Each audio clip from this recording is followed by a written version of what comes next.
A lot has been said online about the Eze Ndígbo in Ghana, some true, many false.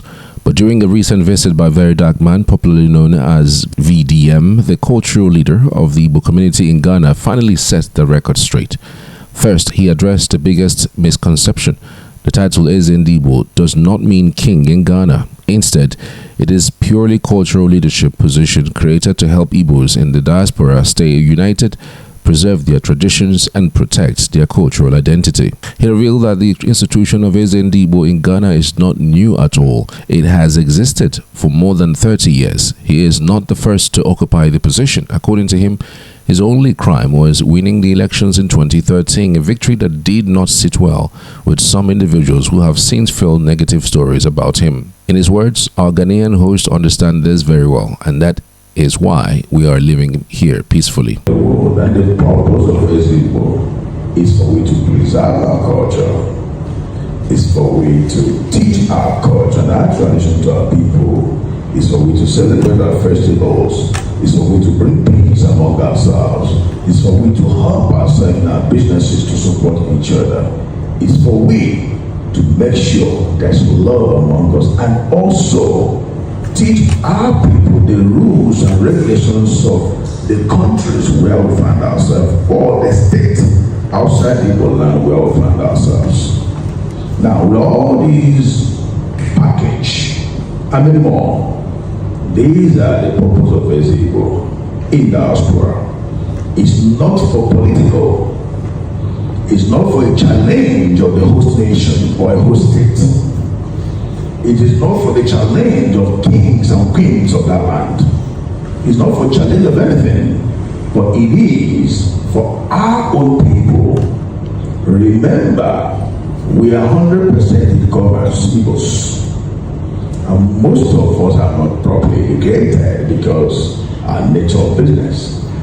Some people cross the boundaries because they don't know the rules and regulations of the country where we find ourselves. For that reason, the structure of Eze Ndígbo in diaspora help to teach our people what they don't know, so you cannot cross the boundaries. Now, me sitting down here, I did not make myself Eze Ndígbo Ghana. My people choose me and call me the Eze Ndígbo Ghana. And this is my 13 years of this throne here. 13 years of hard work, 30 years of struggling, 30 years of peacemaking, 30 years of promotion, and 30 years of bringing the two nations together in terms of culture and tradition. So, sitting down here is not by my power, but the power of the people, but ordained by God. Now, going to your question, my purpose here is not a purpose to challenge the traditional authority of the nation. And I have never, or we have never, the Igbos in Ghana, ever think or had a thought of building a kingdom in Ghana. Nothing like that. We've never had this thought before. We've never even think about it. We've never even acquired any piece of land for kingdom. What we did was exactly what's happening now in Ghana. You were in the market yesterday. I want to help you so that your questions will be brief for you. That's why I'm giving you the nice trip here today. You were in the market yesterday. Based on Nigerian shops that were locked in the market. This is exactly what happened in 2013. When President Mahama, a competent president here in Africa and around the world, came into office newly as elected president after the death of his boss, Agamels. That same year of 2013, there was a massive force to Nigerians in the market by Ghana Trade Union, asking Nigerians to leave the market because they were not following the rules and regulations of Ghana that prohibits retail in the market. The rules and regulations are about foreigners to supply to the locals, and the locals will do retail. That is the law. My father in the Lord T.D. Joshua said he should know the root of the problem before he can solve it. That is the law.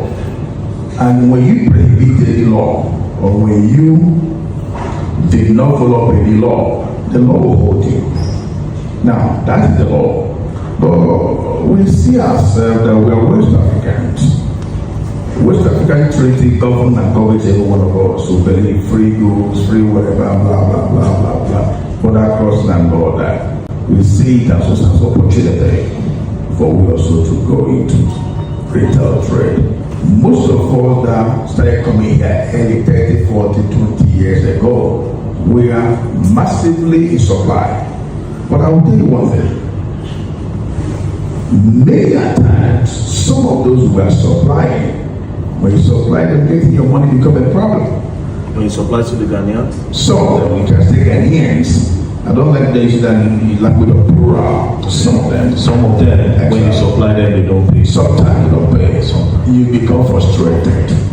And some of us try to, make use of the opportunity and go into it ourselves. To give perspective, he explained that the Yoruba community in Ghana has their own Oba. Other nationalities, from Moroccans to the Chinese, also have cultural leaders. So for the Igbo people to have an Eze Ndígbo is neither strange nor threatening. On the viral controversy about an Igbo Village project in Ghana, the Eze clarified that the plan dates back to 2013. The goal was to create a community hub with schools, a shopping mall, and cultural centers similar to Chinatown. Unfortunately, land disputes stalled the project and it never came to life. The Eze also spoke about his relationship with traditional rulers in Nigeria. He made it clear that when kings like the Ooni of Ife or any other monarch visit Ghana, he steps aside. When Ooni came here, I made him to sit on this throne and I sat on the lower one. I'll give you pictures. I met Ooni. When Ooni came, I welcomed him. I said, Your Majesty, I bow to him. He is my king. I'm a diaspora chief. I'm a diaspora Igbo. I am not a king from home. We are here to represent our fathers back home. We are their reps.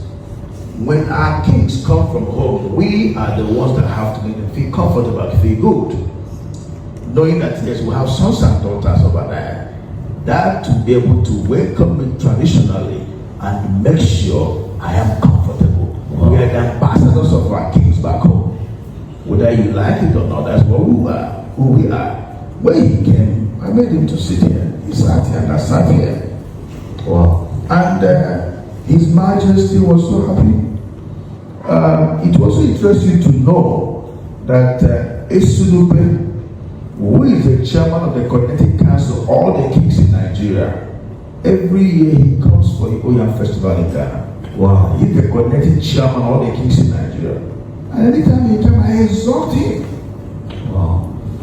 The previous chairman of Southeast traditional rulers, Eze Ndígbo, has also come here for a festival. I exhort him.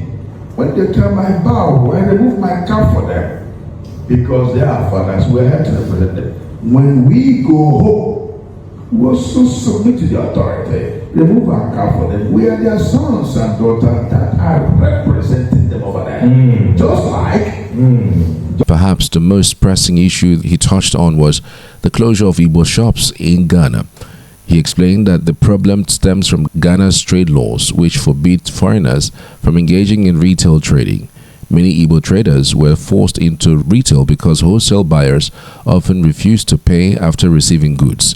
Sadly, even though foreigners from other countries also engage in retail, the law seems to hit Igbos the hardest. But he was quick to reassure his people. Quote, I have been meeting with authorities and things are already getting better. As other people, we also use that opportunity. Now, we also see ourselves as West African member states that we can also go in there. Looking at the trade laws of Ghana, that you should have the equity of maybe $1 million before it was $300,000 during COVID time. During this time, they move it to $1 million as equity. You can trade and all that. But then it's not everybody can afford this, okay? So if you have $1 million, maybe you let it be Nigeria that does that. So along this process, our shops were locked. That's 2013. Just your shops or other people that also... These are Nigerians. Just Nigerians. Because you mentioned that other nationalities like the Chinese were... Just Nigerians. Okay. Only Nigerians. 2013. It was massive. You can go to the internet and check it. So along this period, myself and some of our elders, we engaged meetings, several meetings, with the Minister for Trade and Industry then. In and out meeting. In one of the meetings, some of the executives advised us, they say, well, take your people, you guys should go and build a mall so that you move out of the local market and do your trade business in the mall.